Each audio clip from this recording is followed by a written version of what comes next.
ก็เกรงออกจากเรื่องราวสัปดาห์การประกวดដ៏ស្វិតស្វាញបំផុតរវាងជើងខ្លាំងគុនខ្មែរប្រចាំប្រទេសនិងអ្នកប្រដាល់ឆ្លងទ្វីបក្នុងកម្មវិធីអ្នកចម្បាំងកម្លាំងកម្ពុជាក៏ក្រោយសង្វៀនទៀតហើយនៅថ្ងៃសៅរ៍ទី18ខែកក្កដានេះបេក្ខភាពដណ្ដើមប្រាក់លាននឹងពានអ្នកចម្បាំងកម្លាំងកម្ពុជា 63.5 គីឡូក្រាមរីគីសេថងមកពីក្លឹបខ្លារខិនមានរឹតម៉ាដាមកពីគុជសាសគុនខ្មែរ Henrik Turner មកពីប្រទេសអូស្ត្រាលី Ali Mira Lizade មកពីប្រទេសអ៊ីរ៉ង់តើនរណានឹងក្លាយជាជើងឯកសម្រាប់សប្តាហ៍នេះអមនៅគូមិត្តភាពអន្តរជាតិ 77 គីឡូក្រាមហ៊ុនរិទ្ធីប្រកួតជាមួយ Mohamed Bagi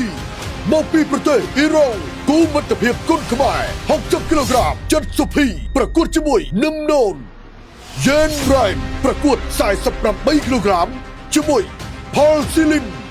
សូមតាមដានការប្រកួតដ៏អស្ចារ្យមួយនេះលើកញ្ចក់ទូរទស្សន៍បាយ័ននិងទំព័រ Facebook Page ផ្លូវការ Cambodia Energy Drink ចាប់ពីម៉ោង 5:30 នាទីល្ងាចតទៅ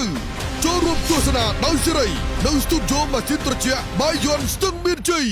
នាំមកជូនលោកអ្នកដោយភេសជ្ជៈបើកម្លាំងកម្ពុជាថាមពលដ៏ជោគជ័យ